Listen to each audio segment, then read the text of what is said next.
3. Te ruego. Te suplico.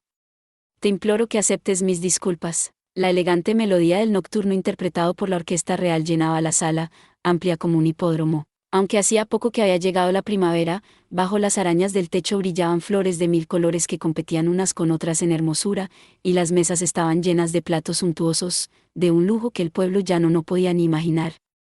Algunas parejas danzaban elegantes valses rodeadas por pequeños grupos de gente que conversaba entre risas, y otros se refugiaban en las esquinas para intercambiar secretos en voz baja. Enfundados en sus impecables uniformes sin una sola arruga, los sirvientes se movían por la sala con precisión de autómatas. La decoración también era de una belleza extrema. Aunque su refinamiento no llegaba al del Palacio Papal en Roma, en suntuosidad estaba al mismo nivel. La alfombra de Cartago que tenía Esther bajo los pies, por ejemplo, había llevado más de 10 años de trabajo a un equipo de 100 artesanos. Pocos ejemplos había que mostraran de forma más gráfica hasta qué nivel llegaba la riqueza del reino septentrional. Precisamente sobre aquella alfombra se arrodillaba el sacerdote, tocando con la cabeza en el suelo. Si hubiera podido me habría puesto a buscarte inmediatamente después de ver que caías. Pero es que yo también me las estaba viendo negras. Que si se rompe la cuerda. Que me caigo al río. Encima, cuando pude aterrizar, me empezó a perseguir un perro como si me hubiera confundido con un ladrón de braguitas. Maldito bulldog. El chucho del demonio no paraba de ladrar, sí. Ya veo que lo habéis pasado muy mal, murmuró con desinterés Esther ante las súplicas llorosas del sacerdote. La muchacha se sentía el centro de todas las miradas, pero nadie acudía a hablar con ella. No eran miradas de hostilidad, pero tampoco se podía decir que fueran muy cálidas. Y no era solo en aquella sala.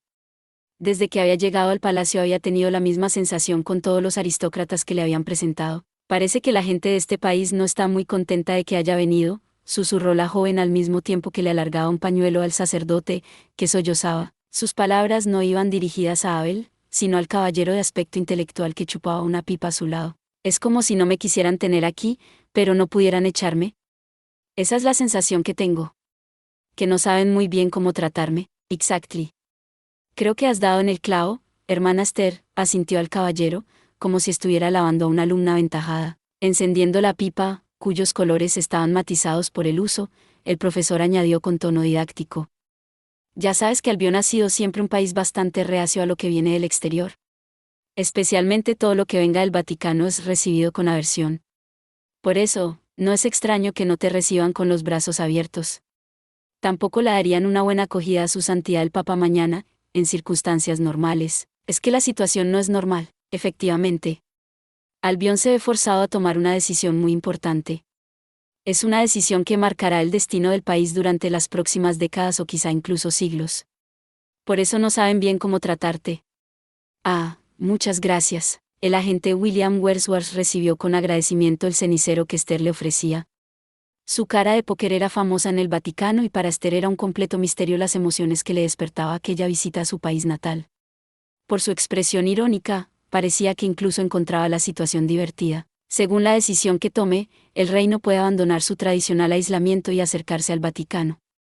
En ese caso, por supuesto, la santa dejaría de ser un problema. Pero si toman otro camino, todo cambia. Entonces, la presencia del Vaticano se convierte en una amenaza. Lo más hábil sería encontrar un equilibrio entre los dos extremos, claro. Profesor, perdonad pero no entiendo bien lo que decís. Quien interrumpió de aquella manera las reflexiones de la gente no fue Esther. Mientras la monja sentía en silencio, Abel había levantado la mano con la expresión de un desamparado. ¿A qué dificultades se tiene que enfrentar este país?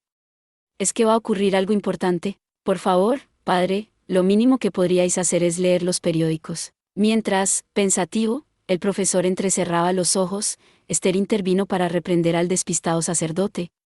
¿Es que no sabéis en qué estado se encuentra la reina Brigitte II? A ver. Me parece que está enferma, ¿no? Y creo que bastante.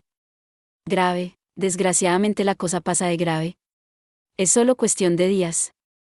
Que nos abandone. La Sila del Mar del Norte, la víbora de Londinium, la esposa de Satán. Los apodos que le habían puesto a Brigitte II durante los 50 años que había reinado en Albión eran interminables. Siendo el más septentrional de los 4 reinos, Albión había conservado a lo largo de su historia una posición política propia respecto al continente. El camino que le había llevado a su actual posición de poder no había sido fácil. Hasta el último medio siglo no había superado la presión de Hispania y el Vaticano para declararse líder indiscutible de las naciones del norte. El desarrollo del reino isleño se debía tanto a su tradicional potencia industrial como a la debilidad progresiva del Vaticano, pero no había duda de que el factor más importante había sido el liderazgo de hierro de la reina, que había usado todos los ardíes posibles para poner a su país al nivel de las mayores potencias del mundo. Desde que había accedido al trono, a los 15 años, la Sila del Mar del Norte había dedicado su vida a que Albión lograra una posición en la sociedad internacional al mismo nivel que la Roma del Papa Gregorio o el Uber Berlín del rey soldado Friedrich. Pero hacía una semana que la reina había caído presa de una aflicción mortal y se había desmayado en pleno desfile del Jubileo de Oro. Según el diagnóstico de los médicos reales, se había tratado de un derrame cerebral. A sus 65 años, la reina no era tan anciana, pero aquellos 50 años de lucha continua contra rebeliones internas y presiones del exterior habían sido demasiado para la Sila del Mar del Norte. Desde que la habían puesto en su cama no había recuperado la conciencia y nadie creía que fuera a sobrevivir hasta el mes siguiente. Ah, qué pena. O sea que su santidad vendrá mañana a darle la extrema unción. Pero entonces, ¿por qué necesita que Esther también? Un momento, y esa decisión muy importante que tienen que tomar. ¿Es que hay algún lío con el funeral? ¿Cómo va a ser una tontería como esa? El problema es la sucesión al trono. Intentando controlar la irritación que le provocaban las preguntas sin ton ni son del sacerdote, Esther bajó la voz para que no la oyera ninguno de los aristócratas que los rodeaban. Aún le rondaban por la cabeza las cosas que le había dicho el periodista una hora antes, pero trató de ignorarlas para proseguir su explicación entre susurros. En el momento del ataque, Brigitte II aún no había nombrado heredero. Bueno, sí que hubo un heredero, pero murió de enfermedad hace 18 años. ¿Os referís al príncipe Gilbert, el único hijo de la reina?, intervino el profesor, y tomó el hilo de las palabras de la monja sin quitarse la pipa de la boca. Fuimos compañeros de universidad y os puedo decir que era un joven con mucho talento. Era inteligente y atlético. Si hubiera vivido seguro que se habría convertido en un monarca de los que hacen historia. El destino es cruel, sí que es triste, sí. Pero, ¿cómo afecta eso al tema de la sucesión? ¿No hay otros miembros de la familia real? No tenía hijos el príncipe. Cuando murió, no hacía ni medio año que el príncipe se había casado con la duquesa Victoria de Ostmark y todavía no había nacido su hijo. Unos meses después, la princesa Victoria dio a luz, pero desgraciadamente el bebé nació muerto. Como el príncipe no tenía hermanos, aquello significó prácticamente el fin de la línea sucesoria. Además, la propia princesa murió poco después, víctima de aquel crimen horrible.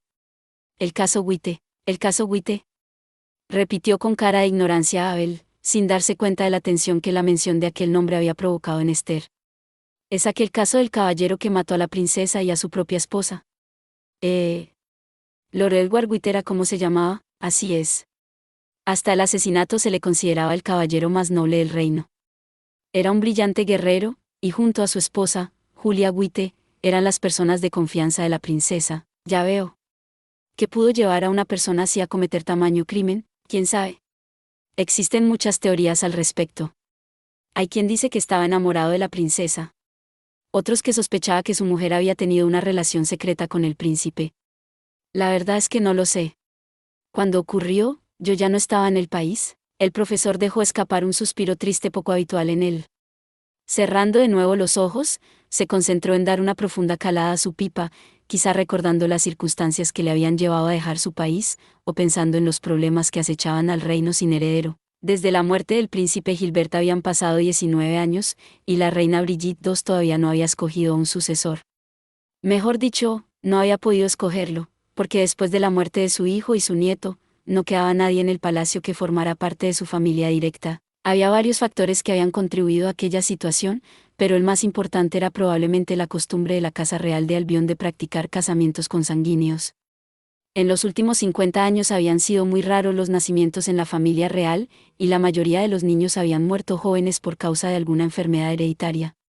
La voluntad de salir de aquel estancamiento genético había llevado a la reina a buscar esposa para su hijo en una familia noble sin ningún lazo de sangre, el pequeño estado de Ostmark, que había sido absorbido por el reino germánico 18 años atrás. Pero el plan no había dado los frutos deseados porque su hijo había muerto prematuramente y su nieto no había llegado a respirar. El asesinato de la princesa había sido el terrible punto final de aquella serie de trágicos eventos. Desde la muerte del príncipe no ha habido nadie digno de ser nombrado heredero. Su Majestad tampoco debía imaginarse que su hora llegaría tan pronto. Desgracias sobre desgracias. La verdad es que no son más que desdichas una detrás de otra, asintió Abel, mirando a Esther como buscando su aprobación. La gente importante es realmente infeliz. La verdad es que siendo pobre no tiene uno tampoco muchas alegrías, pero al menos el pueblo ya no vive más tranquilo. Pero, un momento, profesor, habéis dicho que aquello significó prácticamente el fin de la línea sucesoria. ¿Por qué prácticamente? ¿Acaso queda vivo alguien emparentado directamente con la familia real? Sí, quedan dos personas. Son descendientes de las hermanas menores de la reina, que se casaron con nobles de otras casas. Brigitte II tiene un sobrino y una sobrina. Ah, entonces no hay ningún problema, dijo con orgullo el sacerdote, hinchando la nariz, satisfecho, como si fuera a solucionar él mismo la situación. Si uno de esos dos candidatos puede ocupar el trono. No, cualquiera de los dos traería serios problemas. Para empezar, el sobrino ya es rey de otro estado. Es Ludwig II, del reino germánico. Vaya por Dios. Tenía que ser precisamente ese personaje tan terrible. Abel palideció de inmediato, y no era para menos. El reino germánico era un estado militarista lleno de puntos oscuros. No tenía una historia demasiado larga, pero gracias a sus avances técnicos y sus redes de espionaje se había convertido en una potencia militar que había devorado a numerosos estados vecinos en Europa Central. Para el Vaticano era un dolor de cabeza continuo. Si él se convirtiera en rey, eso significaría la incorporación de Albión al reino germánico, ¿verdad? Dudo de que estuviera dispuesto a dejarlo en una unión puramente dinástica que permitiera al reino conservar su independencia. Por eso la aristocracia de Albión está buscando cualquier otra alternativa antes que aceptar eso. El profesor hizo una señal con el mentón hacia una de las mesas, en las que estaba instalado un grupo de hombres vestidos con el clásico uniforme gris germánico. Por su comportamiento, parecía que ya se veían dueños del lugar. Se trataba del embajador y su equipo, que hablaba con petulancia con un grupo de funcionarios de Albión. Vaya, no me extraña nada. Ah, pero habéis dicho que había dos personas que tenían lazos directos. ¿Qué hay de la sobrina? No es una opción mucho mejor. Abel, ¿no acabo de decir que no había una solución fácil? Es que no sé para qué me esfuerzo en explicaros todo esto. Pero mirad, hablando del rey de Roma, con gesto de cansancio ante las preguntas del sacerdote, el profesor levantó la mano hacia las puertas que se habían abierto en el fondo de la sala. Entraba un grupo de aspecto excepcional. Serían una treintena de hombres y mujeres, todos de gran belleza. Parecía que una legión de ángeles hubiera bajado a la tierra. Su hermosura era suficiente para atraer la atención de todos los asistentes, pero lo que se convirtió en el centro de todas las miradas fue la persona a la que acompañaban, llevándole la cola del vestido. Era una mujer que pasaba de los 25 años, enfundada en un refinado vestido adornado con piedras preciosas en forma de cascada. Llevaba la cabellera morena adornada con polvo de plata, y un lunar sobre los labios le daba un toque de distinción. Su rostro, de barbilla afilada, era bien proporcionado, y tenía un toque lánguido pero a la vez severo. Más que hermosura o belleza, para describirla era más adecuado usar la palabra vampiresa. La duquesa de Erin, Jane Judith Jocelyn, vicealmirante de la Marina de Albión, vicepresidenta de la Hacienda Pública, secretaria del Grupo Parlamentario del Partido Liberal, miembro vitalicio de la Cámara de los Lores, presidenta del consorcio Jocelyn, el mayor conglomerado industrial de Erin, y sobrina de la reina Brigitte II. Es una de las más importantes aristócratas de Albión y, a la vez, poseedora de una de sus mayores riquezas. Pero lo más conocido de ella es su apodo, Calamity Jane. El profesor puso una expresión preocupada mientras miraba cómo la dama atravesaba la sala, con la raja del vestido ondeante abierta casi hasta la ingle. A su alrededor revoloteaban sus sirvientes, arreglándole la manicura y retocándole incesantemente los brillos del peinado. Sin embargo, pese al lujo de los kilos de piedras preciosas que adornaban su vestido, la dama solo despertaba miradas de inquietud y odio en los aristócratas que llenaban la sala. No era para menos. Los territorios que formaban parte del reino de Albión con el nombre de Erin habían sido antiguamente un reino rival, cuando se llamaban Irlanda. Aunque ya hacía un siglo que se había incorporado a Albión, conservaban su propio parlamento y ejército, y eran casi como un estado independiente. Aquella dama era quien hacía el papel de monarca allí. Como industrial, la duquesa ha conseguido el éxito, como militar ha logrado acabar con la piratería y ha plantado cara a Hispania en varias disputas fronterizas. Si miráramos únicamente su historial, no hay duda de que sería la sucesora perfecta para el trono. Sin embargo, hay aristócratas que considerarían su ascensión como un insulto, porque reina en sus posesiones casi como si se tratara de un estado independiente. Además, es sabido que no es amiga de la Iglesia, y el Vaticano no aceptará su nombramiento, por no hablar de los numerosos escándalos que salpican su vida privada. ¿Qué tipo de escándalos? De todo. Aventuras heterosexuales y homosexuales, orgías, drogas. Ya se ha casado 7 veces y sus 7 maridos murieron de varias enfermedades. Podéis imaginaros que no faltan los rumores de que los envenenó ella. Vaya, vaya. Menudo personaje, comentó el sacerdote de cabellera plateada, con cara de inquietud. ¿El rey germánico y la duquesa de Erin? Cualquiera de las dos opciones parece terrible. ¿De verdad que no queda nadie más, aunque sean parientes lejanos? Bueno, hay otra persona emparentada con la familia real. El profesor mordió su pipa con una expresión de intranquilidad rara en él. Observando a lo lejos como una oficial de cabellera anaranjada conversaba animadamente con la duquesa de Erin, dijo, bajando la voz.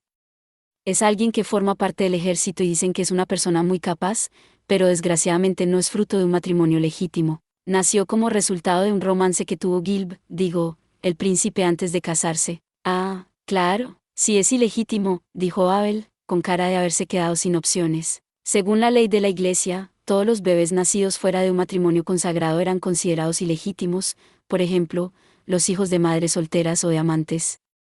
Los hijos ilegítimos no solo no tenían derecho de sucesión, sino que incluso estaban excluidos de heredar bienes materiales. Obviamente, la sucesión al trono estaba fuera de toda discusión. Vaya, sí que pasa el tiempo. Al oír el tañido de las campanas, el profesor se sacó el reloj de bolsillo. El banquete no daba señales de acabar, pero ya habían llegado las 12 de la noche. El caballero se levantó de la silla que había ocupado hasta aquel momento y les dijo a sus compañeros. Abel, hermana Esther, mañana por la mañana tenemos que ir a recibir a su santidad. Será mejor que nos retiremos a descansar para que podamos hacer mañana nuestro trabajo. Si seguimos aquí, no dormiremos mucho. ¿Nuestro trabajo? Al oír su nombre, Esther pareció despertarse de un sueño y repitió, pensativa, las palabras del profesor. Si los dos agentes se encontraban en Londinium no era para escoltarla a ella, sino para resolver el caso de la desaparición de los documentos secretos acaecida unos días antes en el palacio. El culpable había sido un sacerdote de bajo rango asignado a la capilla del palacio.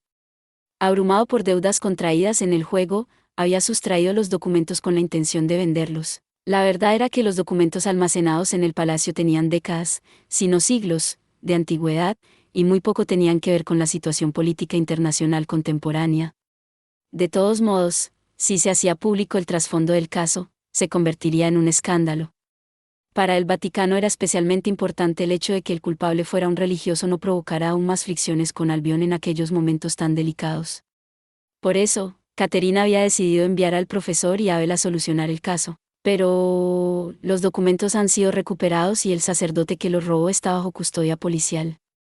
¿No está ya solucionado el caso? No, no del todo. Hemos descubierto que no se ha recuperado la totalidad de los documentos, explicó el profesor, con una luz de preocupación en la mirada. El ladrón dice que cuando él sustrajo los documentos ya no estaban los que ahora echamos en falta. No me creo ni media palabra de lo que dice, pero bueno, sea como sea, la cuestión es que tenemos que encontrar los documentos que faltan. Esto se está poniendo complicado. A ver, según la lista, faltan los que corresponden a noviembre del año 645, añadió Abel, mirando un papel arrugado que se había sacado del bolsillo mientras intentaba aguantarse un bostezo de sueño monumental. Y tratan de... Ah, sí, precisamente eso, profesor. Tratan del caso Witte, el asesinato de la princesa. Al oír aquello, Esther sintió un impacto tan fuerte en el pecho que se quedó sin respiración. El caso Witte. Aquellas 2 palabras bastaban para provocarle un escalofrío. Tuvo que hacer verdaderos esfuerzos para recuperar el aliento. ¿Qué te ocurre, Esther?, preguntó Abel, al ver la dificultad que tenía la monja para mantener la calma. ¿Te ha cambiado el color de la cara? ¿Estás cansada? No. No es eso. Esther se separó del sacerdote para recuperarse. Levantando la mirada, le preguntó con decisión al profesor. Doctor Wordsworth, hay algo que quería consultaros. Es un tema personal, pero me gustaría saber vuestra opinión. Encantado de ayudarte, respondió el profesor, llevándose de nuevo a la boca la pipa medio apagada. Para tranquilizar a la joven, su rostro de anciano mostró la dulzura que normalmente estaba camuflada bajo su expresión intelectual. Esther dudó un momento hasta dónde explicar, pero enseguida dijo con resolución. Sé que estáis muy ocupado y me da un poco de vergüenza molestaros así por un asunto personal, pero me gustaría que buscarais información sobre un caballero llamado Edward Blanchet. Quiero saber si existió realmente en este país alguien con ese nombre, o, si no, quién era realmente. Ningún problema. Edward Blanchet, has dicho, ¿no? ¿Era pariente tuyo? ¿Fue mi padre? O la persona que creo que fue mi padre. Ante la mirada del caballero, Esther se sacó un documento del bolsillo. Era el papel que le había enseñado el periodista unas horas antes y que, en la confusión de los acontecimientos, se había olvidado de devolverle. Esta es su firma en el registro de huéspedes de San Matías. Un periodista la encontró entre los restos de la catedral. Por cierto, que sé. Periodista dice que mi padre y el criminal de ese caso del que hablabais antes son la misma persona. ¿Te refieres a Lord Edward White? Preguntó con una sonrisa el profesor, examinando cuidadosamente no solo la firma, sino también los hilos que componían el papel. Eso no puede ser más que un disparate. Edward White huyó al extranjero, pero no hay duda de que murió de un accidente en Viena. No hay nada que indique que huyera hasta Istvan. Sí que es verdad que tenía una hija y se la llevó consigo al huir, pero la niña murió en Viena junto a su padre. Es posible que el periodista haya utilizado esas piezas para inventarse una historia. La prensa del corazón lo hace muy a menudo. Vaya, o sea que murió en Viena, suspiró Esther, como si se hubiera quitado un enorme peso de encima. ¿Cómo podía haberse dejado engañar así por la palabrería de un periodista sensacionalista? La monja se apresuró a darle las gracias al caballero. Suerte que no es más que una invención. ¿Ese periodista intentó engañarme con esas historias? Cuando le vea de nuevo se va a enterar. Sí, dale su merecido, respondió, riendo, el profesor, mientras miraba el otro papel, la partida de nacimiento con la firma de Edward White. Estas cosas no son para hacer broma. Si publica la historia de que la santa es la hija de un traidor, eso traerá muchos problemas a la imagen del Vaticano. Habrá que vigilar con cuidado a ese periodista. Pero, ¿cómo diantre montarán estas historias esa panda de... ¿Qué ocurre, profesor? Preguntó, perplejo, Abel al ver que su compañero se quedaba callado a media frase. No tenéis muy buen color, ¿es que habéis tragado algo de tabaco? Déjame ver la lista de antes. Antes de que Abel pudiera responder, el profesor ya había alargado la mano para coger los papeles. El caballero dejó correr velozmente la mirada por la lista hasta que se detuvo en un punto. ¿Qué sucede?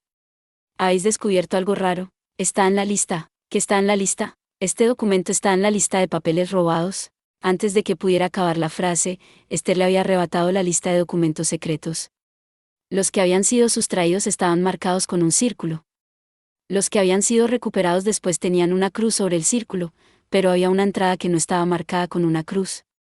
Era la entrada que decía, Edward White, partida de nacimiento. Hermana Esther, ¿quién os ha dado este documento? Un periodista que se llama Clement, del Piccadilly Gazette, dijo a duras penas Esther, sintiendo como la lista se le hacía más y más pesada en las manos. Dijo que las dos firmas eran iguales, y por eso Edward Blanchet y Edward White tenían que ser la misma persona. Doctor Wordsworth. ¿Verdad que mi padre no fue un traidor? ¿Verdad que no fue alguien capaz de matar a la princesa y a su propia esposa? Tranquila, Esther. Perdóname. Parece que he hablado sin prestar suficiente atención. El profesor volvió a chupar la pipa mientras tomaba dulcemente la lista de manos de Esther. Antes te he dicho que Edward White no había ido a Istvan. ¿Por eso es imposible que por tus venas corra la sangre del traidor? De eso no hay duda, pero los documentos son auténticos, pero eso no quiere decir que lo que hay escrito en ellos sea verdad. Lo importante ahora es averiguar cómo se hizo ese periodista con ellos. Sí, eso es lo primero que tenemos que solucionar. Haré que investiguen científicamente estos papeles y mañana mismo hablaremos con ese tal Clement. A él, os dejo los últimos flecos del caso del robo, ¿de acuerdo? Esos flecos que decís, ¿no será escribir el informe? Es que yo no duermo desde hace días y... Profesor. Vaya, ya se ha ido. Mientras el sacerdote de cabellera plateada se deshacía en lamentaciones, el caballero atravesaba velozmente la sala. Abel lanzó un profundo suspiro y se volvió hacia la monja, que seguía pálida a su lado, para decirle sonriendo. No hace falta que te preocupes, Esther. Recuerda lo que ha dicho el profesor. Aunque los documentos sean auténticos, tú sigues siendo tú. Sea cual sea el pasado de tu padre, no vale la pena sufrir por ello. Pero... Las cálidas palabras de consuelo que le había dedicado el sacerdote no fueron la causa de que Esther cambiara de expresión. La responsable de que la monja forzara una sonrisa fue la coronel Spencer, que se le acercaba con pasos meticulosos.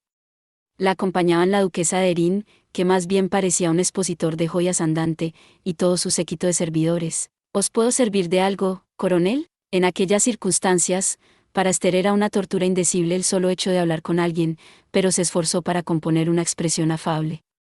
Los esfuerzos que había hecho para acostumbrarse a su papel de santa ante el público y los medios de comunicación estaban dando su fruto. Veo que os acompaña Lady Jane, duquesa de Erin, ¿es conocida vuestra? Sí, somos amigas desde hace más de 10 años. Entramos el mismo año en la Academia de Oficiales, la austera oficial y la seductora aristócrata. Parecía difícil imaginar una pareja menos conjuntada que aquella. Posando la gorra militar sobre el muslo, Mary hizo las presentaciones en tono formal. Pensando que tarde o temprano tendríais que conoceros y me he permitido la osadía de traerosla. Jane, por favor, saluda a la hermana Esther, la santa de Istvan. Es un placer, santa. Me siento muy honrada de conoceros. Calamity Jane hizo una ligera genuflexión batiendo los párpados de manera seductora. Sus formas eran tan impecables que podrían haber servido de muestra para un manual de buenos modales. Sin embargo, las palabras que pronunció a continuación confirmaron los peores rumores que corrían sobre ella. Con eso de santa me imaginaba un saco de huesos, pero veo que estás de rechupete. Estás para comerte, de verdad. Gracias por el cumplido. Esther retrocedió instintivamente ante los movimientos lascivos de la duquesa, que se pasaba la lengua por los labios carnosos. Sintiendo cómo le corría un sudor frío por la espalda, hizo todo lo posible por mantener la expresión sociable. Pero no merezco esas alabanzas. Pero bueno, ¿acaso no es la belleza lo más importante del mundo? Ni el linaje ni la posición social se le pueden comparar, guapa. Además, si me permites que añada algo, tú eres exactamente mi tipo. Puestos a añadir algo más, a la duquesa de Erin no le importaba el sexo de sus conquistas. Al aristócrata le faltó tiempo para acariciar de forma obscena con los dedos el pecho de Esther.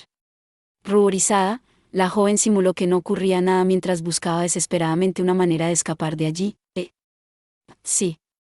Coronel Spencer, ¿a qué hora está programada la llegada de su santidad mañana? La llegada al palacio está planeada para las 8:00. Después de visitar a su majestad la reina, asistirá a la regata real desde el puente de Waterloo. Vaya, sí que llega pronto.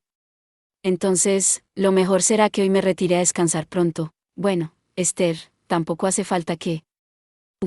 Esther fingió un bostezo mientras daba un potente codazo para hacer callar al sacerdote, que se había entrometido en la conversación en el peor momento. Es que estoy acostumbrada a la vida del convento y no aguanto despierta hasta muy tarde. Si me disculpáis, por supuesto.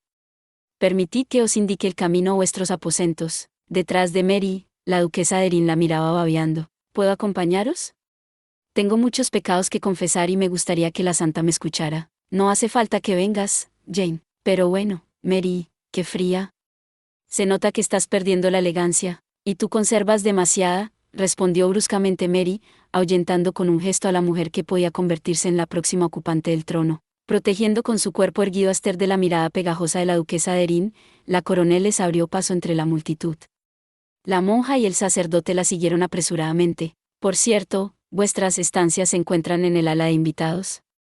Os he preparado una habitación cerca de la del padre Nictroat, porque pensando que os sería más cómodo. Gracias por ocuparos de todo. Esther expresó su agradecimiento ante las atenciones que le dedicaba la oficial, pero al mismo tiempo se quedó algo extrañada. En un reino de la talla de Albión era imposible que no hubiera un departamento dedicado a recibir a los huéspedes de estado. Sin embargo, desde que había llegado, Esther solo había tratado con aquella oficial. Parecía que su influencia no se limitaba al ejército, sino que también se extendía al palacio. ¿Qué tipo de persona sería? Después de salir de la sala del banquete, avanzaban por el pasillo que llevaba al patio interior. Vigilando de reojo a Abel para que no se extraviara, Esther se disponía a preguntarle a la coronel acerca de su linaje cuando, ¿quién anda ahí? El grito coincidió justo con el momento en que Esther estaba a punto de formular su pregunta. Antes de que pudiera hacerlo, Mary se había plantado en medio del pasillo y les había ordenado detenerse con un gesto. Dejando a Esther al cuidado de Abel, desenfundó el revólver militar que llevaba en la cintura y gritó hacia una de las esquinas oscuras del patio interior. Sé que estás escondido ahí. ¿Sabes que estás violando la propiedad de su majestad la reina de Albión? Precisamente he venido para ver a su majestad, respondió una voz clara, pero débil. Cuando Esther se dio cuenta de a quién pertenecía la voz, una figura vestida completamente de negro salió de la oscuridad. Llevaba un hábito como de monje, con la capucha calada cubriéndole el rostro. No había manera de saber si se trataba de un hombre o de una mujer. Sin embargo, Mary pareció reconocer al personaje. Con el rostro contraído por el odio, chilló con una voz penetrante. Conde de Manchester. Pero, ¿qué demonios? Venir al palacio con ese aspecto, disculpad mi indiscreción. Ha llegado a mis oídos que su majestad se encuentra gravemente enferma y el desasosiego no me dejaba vivir. Perdonad que me haya atrevido a presentarme así ante vos, respondió humildemente la figura, extendiendo la mano en un gesto doloroso. Nosotros se lo debemos todo a la generosidad de su majestad. Si nos abandonara, ¿nuestra vida no tendría sentido? Os lo ruego, Your Royal Highness, decime si su majestad se recuperará. No lo sé. La respuesta de Mary fue fría y cortante. Si Esther no hubiera estado absorta en otras cosas, probablemente se habría extrañado de que la figura de negro se hubiera referido a la oficial como Your Royal Highness. Sin embargo, la monja estaba entonces completamente concentrada en la infinita tristeza que desprendía la voz del encapuchado. Esa voz es la misma que: ha llegado tu hora, asesina, ahora pagarás tus aires de santa. Era la voz del terrorista enmascarado. La explosión no le había permitido oírla bien del todo, pero estaba segura de que tenía las mismas inflexiones que la de la figura que tenía delante.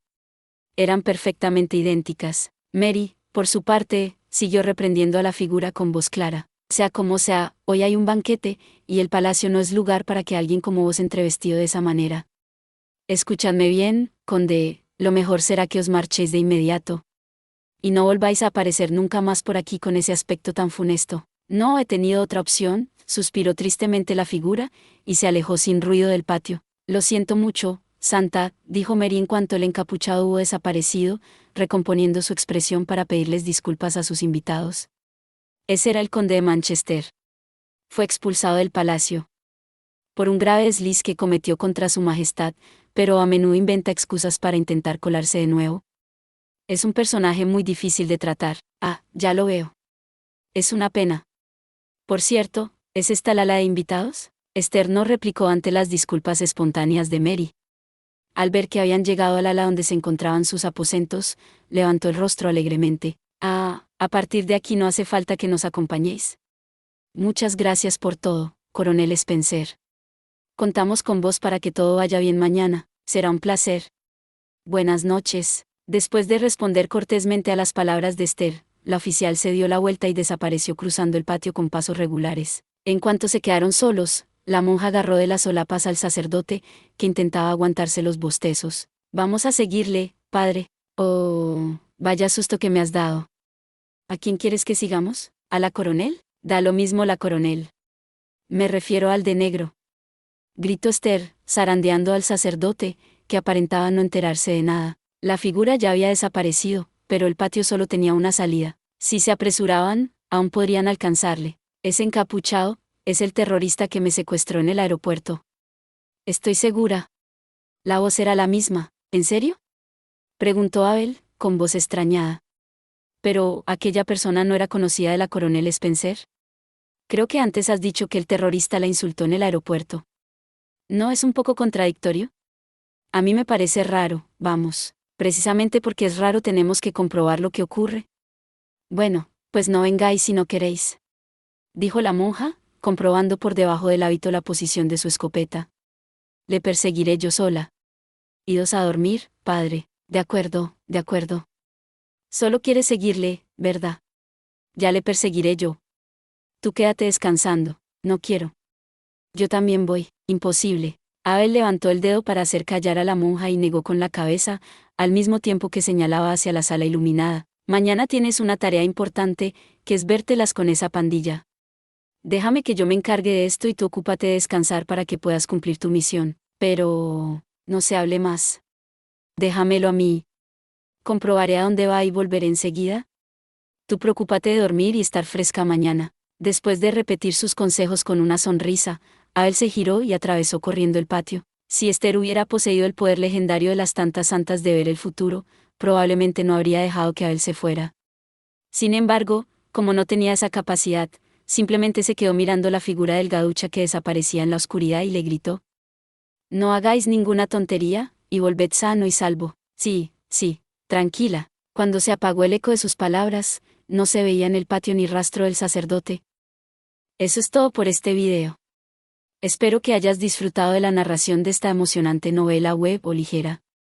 Si te gustó el video y quieres ver más contenido como este, te invito a que te suscribas y le des me gusta al video. De esta manera, me ayudas a crecer y a seguir compartiendo historias emocionantes contigo. No te pierdas ningún video más. Gracias por tu apoyo.